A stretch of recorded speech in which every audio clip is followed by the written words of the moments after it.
Welcome everybody. My name is Abdul Rahman और मैं आज आपको ऐसे 10 ट्रिक्स बताऊंगा एमडीकैट में क्वेश्चन सॉल्व करने के, जिससे आपके बहुत सारे एमसीक्यूज बहुत इजीली सॉल्व हो जाएंगे। Let's start from the biology, genome of virus.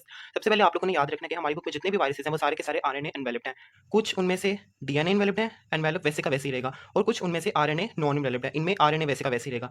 DNA enveloped viruses में हमारे पास ज्यादातर वो वायरसेस आ जाते हैं जो हमारी स्किन पे एक्ट करते हैं। इसको मैंने इसी तरह से याद रखा हुआ है, स्किन वाले वायरस। पॉक्स वायरस भी स्किन के लिए होता है, हर्पेस वायरस और एचबीवी।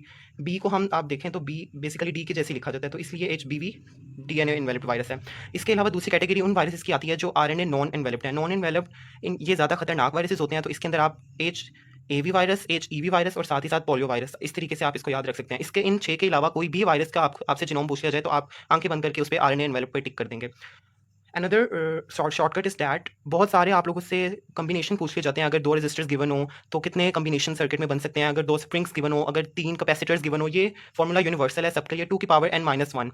n वो नंबर होगा जो उन्होंने वहाँ पर आपको गिवन दिया होगा।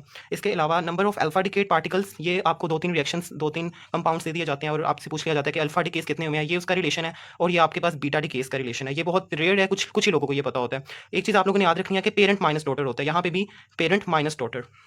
इसके अलावा ली चैटलियर प्रिंसिपल का एक बहुत ही अच्छा शॉर्टकट है एक्साइल। एक्साइल की अगर हम इसको एक्सप्लेन करें इस शॉर्टकट को, तो एक्साइल में x exothermic reaction, I increase in temperature, L E left side पे रिएक्शन हो जाएगा। इसी के वाइस वर्सा आप अपने बाकी सारे रिएक्शंस जो हैं वो इसी के इजीली सॉल्व कर सकते हैं। इसके अलावा पार्बो वायरसेस आप लोगों से पूछ लिया जाता है सबसे ज़्यादा स्मॉलेस्ट वायरस कौन से, तो वो पार्बो वायरस है। पार्बो वायरस के अंदर ही पोलियो वायरसेस आ जाते हैं। इसकी स्मॉलेस्ट होने की वजह यह है कि नॉर्मली हम जानते हैं डीएनए डबल स्टैंडर्ड होता है, लेकिन पार्बो वायरसेस के अंदर डीएनए सिंगल स्टैंडर्ड है। सिंगल स्टैंडर्ड होने की वजह से उसका साइज सबसे ज़्यादा स्मॉलेस्ट हो जाएगा। इसके अलावा स्मॉलेस्ट बैक्टीरिया के बारे में भी आपसे पूछ लिया जाता है। स्मॉलेस्ट बैक्टीरिया माइकोप्लाज्मा, ये ऑलमोस्ट सब बच्चों को ही पता होता है, लेकिन ये भी इसका एक जिस तरीके से इसको मैंने याद रखा हुआ है वो ये है कि इसके अंदर सेल वॉल नहीं होती। जब वॉल नहीं होगी तो इसका साइज सबसे ज़्यादा श्रिंक हो जाएगा, छोटा हो जाएगा। उसके अलावा आप लोगों से बहुत 4 ऑप्शंस दे दिए जाते हैं और पूछ लिया जाता है इनमें से कौन सा ऑक्टेट रूल फॉलो कर रहा है, कौन सा ऑक्टेट रूल को फॉलो नहीं कर रहा। Octet rule is that having 8 electrons in the valence shell. तो आप लोगों ने 2 multiply by lone pair plus bond pairs, इस तरीके से अगर आंसर 8 आ जाए तो वो वाला कंपाउंड इसको फॉलो कर रहा है, और अगर 8 से ज़्यादा आ जाए, 10 आ जाए, 12 आ जाए, और अगर 8 से कम आ जाए, 6 आ जाए, 4 आ जाए, तो वो कंपाउंड्स ऑक्टेट रूल को फॉलो नहीं कर रहे। इसके अलावा एंटी नोड्स की पोजीशन या एंटी नोड्स का डिस्टेंस आप लोगों से पूछ लिया जाता है। उसका रिलेशन ये 2n-1 multiply by lambda over 4। n वो नंबर होता है जहां पर उसकी पोजीशन पूछी गई है आपसे।